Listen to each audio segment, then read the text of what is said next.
Hey you're listening to episode 195, and today we are chatting about period blood.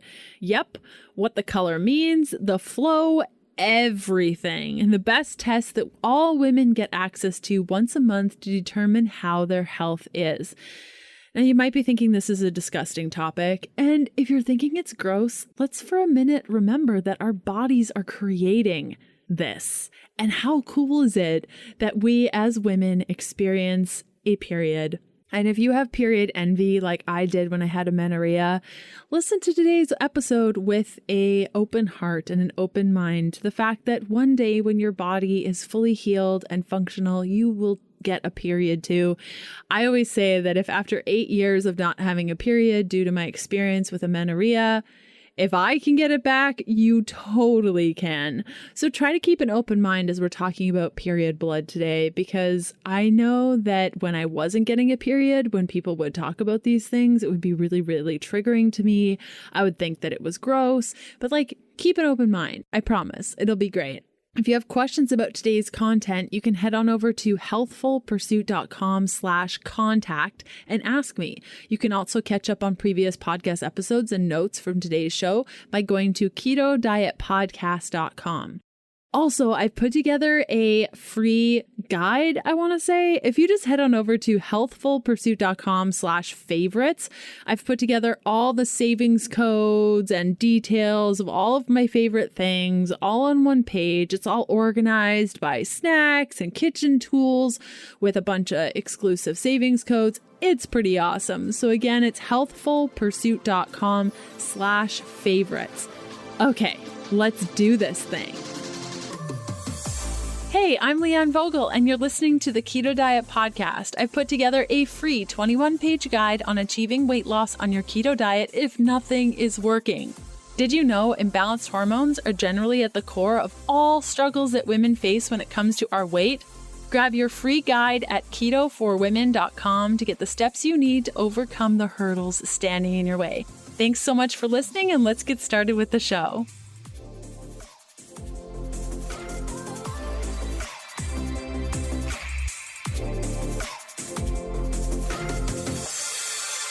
So we're going to be chatting a bunch about period blood, what it all means, how we break it down. So there are a couple of things that I want to start off with.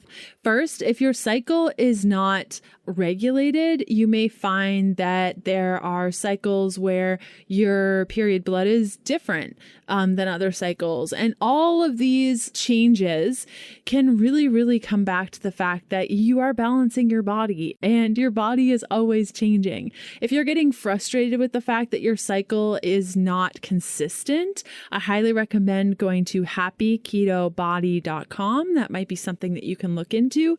And also you might be thinking, how the heck am I supposed to see what my menstrual blood looks like?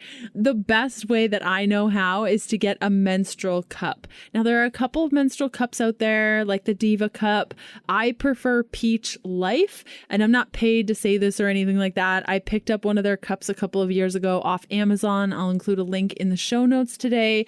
And I like their cup more than the Diva cup. I found the Diva cup was really hard to extract from my body because there isn't like a ring at the base and they're just these ribbed pieces. And so it was always slipping, and the silicone is quite hard. So it always hurt coming out, and it created this vacuum seal that actually gave me really bad cramps. Your menstrual cup shouldn't make you uncomfortable. So if you're using a menstrual cup, or you're using something like Flex is also another option. I don't like Flex only because you throw it out every time and I find it quite wasteful. Whereas menstrual cups, it's made of silicone. You just fold it, insert it. It stays in there for up to 12 hours. You empty it out. Now, if you're traveling and you don't have access to a sink to empty it out and clean it, that's totally fine. I just pour the blood into the toilet, flush the toilet, clean off the cup just with a little bit of paper towel or toilet paper, and just reinsert it and clean it when I can. You think that it's going to be really messy. It's really not, but it's the only way that I know how to monitor my my flow perfectly and see the colors. Otherwise, if you're using tampons, it's very, very challenging. Pads the same way because it's interacting with a fabric. It will change colors and textures when it interacts with that fabric. So I highly recommend, if you're interested in this and you want to learn more and you want to see your period blood as being just another tool that you can use to get you closer to your body and understanding the ins and outs of your body, menstrual cups are where it's at. So sometimes there are companies, I know Peach Life does this, you can go to their website and they teach you about the different sizes and shapes and hardness so you can determine something that works for you. Again, I don't recommend a product like Flex. You can check them out. What I really like Flex for is that you can still have period sex and it won't affect it, but I always leak with the Flex. I've tried it so many times. I just can't get it to work. The way that my body is shaped, it just doesn't work. But there are lots of options there for you. I'll include some links in the show notes. A lot of these companies do a really good job at educating users so that you can find a cup that suits you best. But again, the different thickness of the silicone makes a big difference. So if you use a cup and it's painful, it shouldn't be painful. It's probably because the silicone is too hard, like in the case of the Diva cup. So keep on trying. A lot of these companies will allow returns and a program where you can find the right cup for you. So it's definitely worth looking into. Today's episode continues after this short message from one of my sponsors who make the show possible, plus give you some great deals on my favorite things. Today's show is brought to you by Four Sigmatic, the makers of my favorite magic elixirs, like the Lion's Mane Elixir. Add to coffee, your morning tea, smoothies, shakes, you name it, and watch your anxiety go down and your cognitive function increase. Each of their elixirs are formulated to support various aspects of your health and wellness, from brain function to energy production, relaxation, and more. They're easy to travel with, you can add them to any liquid, and they're pretty tasty too. Use the coupon code KETO, all in caps, for 15% off all things at foursigmatic.com/keto. Unsure of the link? Check out today's show notes for all the details. So our cycle can change for various reasons. Exercise, weight loss, stress, all of these things can change your cycle. So if your cycle is less than 24 days apart or more than about 45 days apart, you need to chat with your doctor. If you're missing periods, if you skipped more than, say, 3 periods, it's best to chat with your doctor about that too. Now, bleeding between periods is sometimes normal. Other times it could be caused by an STI. It could also be endometriosis, fibroids, or polyps. I would have to say, since I got my period back in September of 2015, there are probably 1 to 2 months out of the year where I spot in between my periods. It hasn't happened this year, so I'm hopeful that perhaps it won't happen, but this is quite normal. I've chatted with many doctors about this and they're never quite concerned, like the good doctors who actually know, so I trust them immensely. But if you're finding like you're always bleeding between your periods and you are having that spotting, it's best to chat with a doctor. Check yourself out for endometriosis, fibroids, polyps, test yourself for STIs if you're sexually active. It's always good to be in the know. Now, the color of blood can change. The texture can change from month to month or even during a single period. Hormonal changes, as well as a person's diet, lifestyle, age, and environment can all cause variations in your period blood. So period blood can vary from really bright red to dark brown according to the changes in your flow. So things like infections, pregnancy, and in rare cases, cervical cancer can cause unusual blood color or irregular bleeding.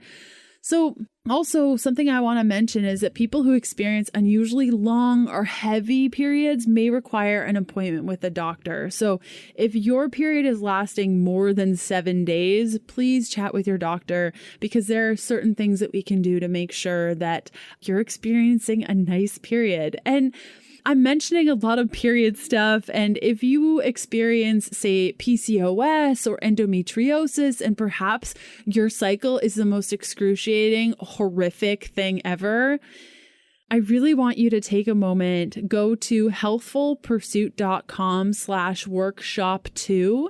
In my Empowered Woman workshop, I guide women through how to have a natural, wonderful, beautiful relationship with your period. As somebody who had amenorrhea for 8 years and then struggled with excruciatingly painful periods, I know that sometimes when a woman says, "Oh my gosh, I'm so blissed out on my period and I'm tracking my blood and how wonderful is this?" it can be really triggering and set off a bunch of alarms for you of like, I could never have that, but you totally can. And the relationship that you have with your body and with your period, it is a true gift because like, if you think about blood work and saliva and stool testing, all these exterior tests that we're constantly doing, think about the signals that your body sends you when you're ovulating or menstruating.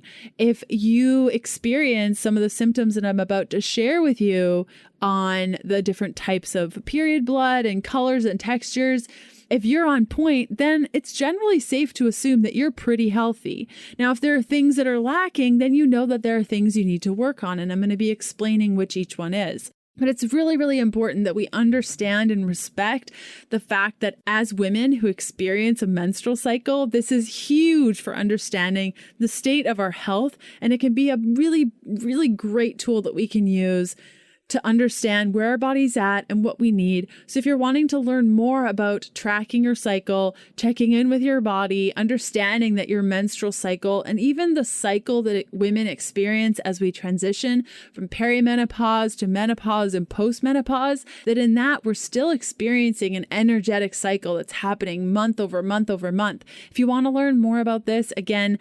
healthfulpursuit.com/workshop2.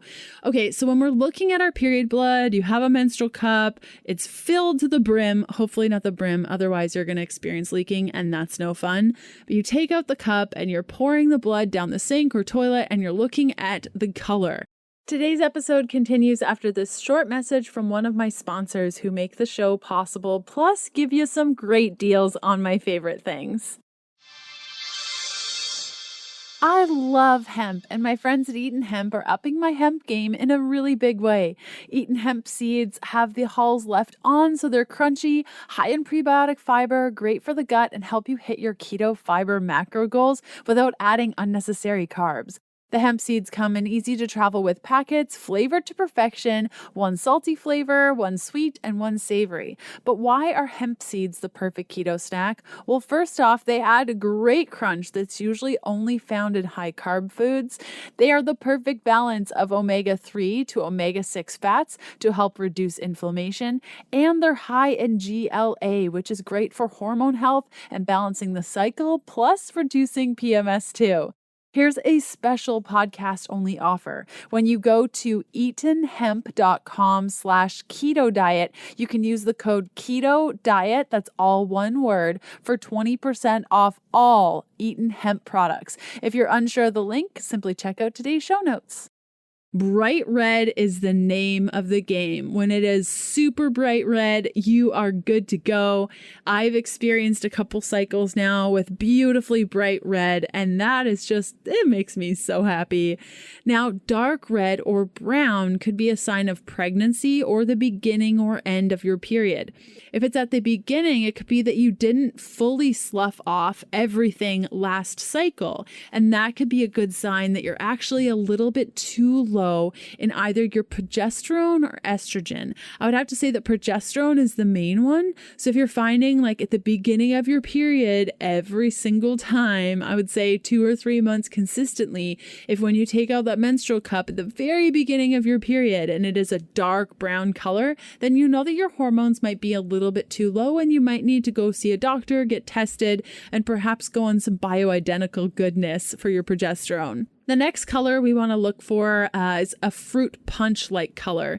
If the hue has like a watered down look, like a party drink whose ice cubes have melted, it could represent a vaginal discharge, which could come from a sexually transmitted infection, cervical cancer, unhealthy diet due to significant weight loss, or a sign of pregnancy. So if it's a fruit punch color, we definitely want to chat with a doctor and see if you can get some tests run. Now, an orange hue signals a possible infection So we definitely don't want to see any orange in there. Now, bright pink generally comes with light bleeding, which can be a sign of low estrogen levels caused by the birth control pill, anemia, significant weight loss, or a poor diet. I find that I experience bright pink or have experienced bright pink at the beginning of my cycle when there's just a little bit of light bleeding and I see it like on a little pad. And that way I know it's probably I've gone too low in my weight that month, or I'm not eating as well as I could be. So that's a really good sign to look for and just something that you can adjust. So do you see that this can be such a powerful tool where you're like, wait a minute, it's not bright red. What can I learn about my body? Another one to look for is more consistency. If it's a jam-like consistency, it's not necessarily something to worry about. Chunks the size of raisins or smaller during a heavy blood flow are totally normal. But if they're thick and larger than, say, I'm going to say a quarter, they can sometimes indicate a hormonal imbalance, uterine fibroids, uterine polyps, or an abnormal pregnancy.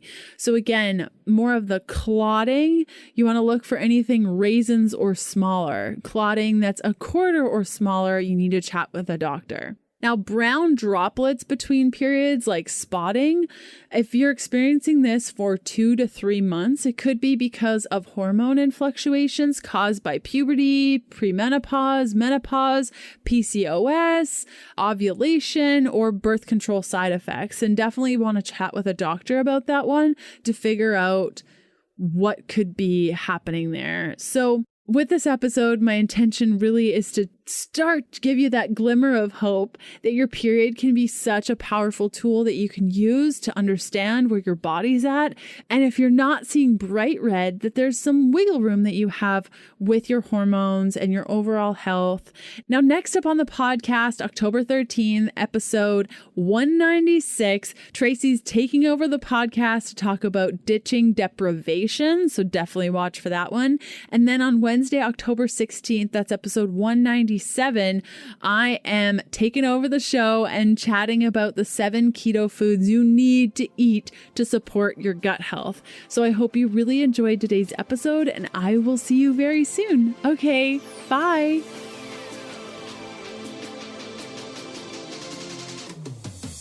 Thanks for listening to the Keto Diet Podcast. Join us again in a couple of days to discover more keto for women secrets for your fat-fueled life. The Keto Diet Podcast, including show notes and links, provides information in respect to healthy living, nutrition, and diet, and is intended for informational purposes only. The information provided is not a substitute for medical advice, diagnosis, or treatment, nor should it be construed as such. We cannot guarantee that the information provided on the Keto Diet Podcast reflects the most up-to-date medical research. Information is provided without any representations or warranties of any kind. Please consult a qualified physician for medical advice and always seek the advice of a qualified healthcare provider with any questions you may have regarding your health and nutrition program.